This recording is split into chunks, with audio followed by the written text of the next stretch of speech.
আসসালামু আলাইকুম ভিউয়ার্স, আপনি জানেন কি বর্তমানে বাড়িতে বসেই বালু সিমেন্ট ব্যবহার করে ইট উৎপাদন করা যায়।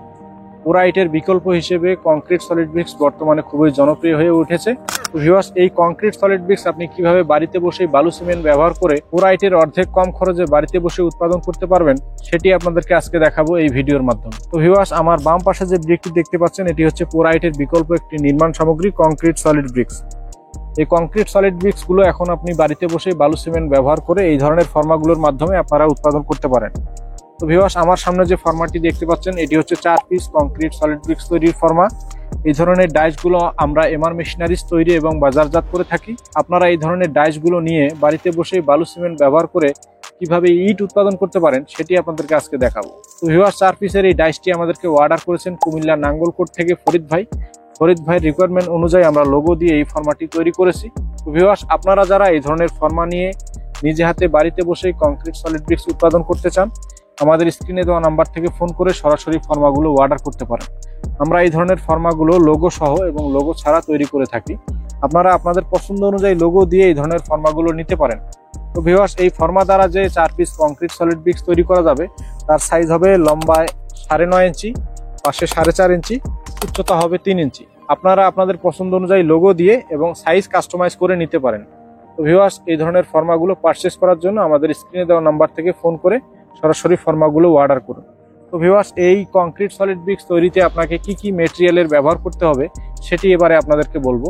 এই কংক্রিট সলিড ব্রিক্স তৈরি করতে আপনাকে প্রথমে যে বিষয়টি লক্ষ্য রাখতে হবে সেটা হচ্ছে মেটেরিয়ালের পরিমাণ। মেটেরিয়ালের পরিমাণ হচ্ছে 1 বস্তা সিমেন্টের সাথে আপনাদেরকে ব্যবহার করতে হবে 3 বস্তা সিলেকশন বালু, যেটি অনেক জায়গায় লাল বালুও বলে থাকে। আর 1 বস্তা সিমেন্টের সাথে 3 বস্তা প্লাস্টার বালু, যেটি প্লাস্টারের কাজে ব্যবহার করা হয়, চিকন বালু, এবং 250 গ্রাম কেমিক্যাল ব্যবহার করতে হবে। ইটের শক্তি বাড়ানোর জন্য কেমিক্যালের ভূমিকা খুবই গুরুত্বপূর্ণ। আর 1 বস্তা সিমেন্ট, 3 বস্তা সিলেকশন বালু, 3 বস্তা প্লাস্টার বালু, 250 গ্রাম কেমিক্যালের সাথে আপনাকে পানি ব্যবহার করতে হবে 20 থেকে 22 লিটার। তো ভিউয়ার্স, পানির পরিমাণটি এমনভাবে নির্ণয় করতে হবে যেন মশলাটি একদম শুকনো না হয়, একদম ভেজাও না হয়। রাজমিস্ত্রিদের ভাষায় যেটিকে বলা হয় ভুরা মশলা, এই ভুরা মশলা আপনাকে তৈরি করতে হবে। যারা তৈরি করতে পারেন তারা তো পারেনি, আর যারা পারেন না তারা রাজমিস্ত্রি পরামর্শ নিয়ে এই ধরনের ভুরা মশলাগুলো তৈরি করে এই ধরনের ব্রিকগুলো উৎপাদন করতে পারেন। তো ভিউয়ার্স, আরো বিস্তারিত জানার জন্য আমরা প্রত্যেকটা ডাইসের সাথে একটি করে বই দিয়ে থাকি।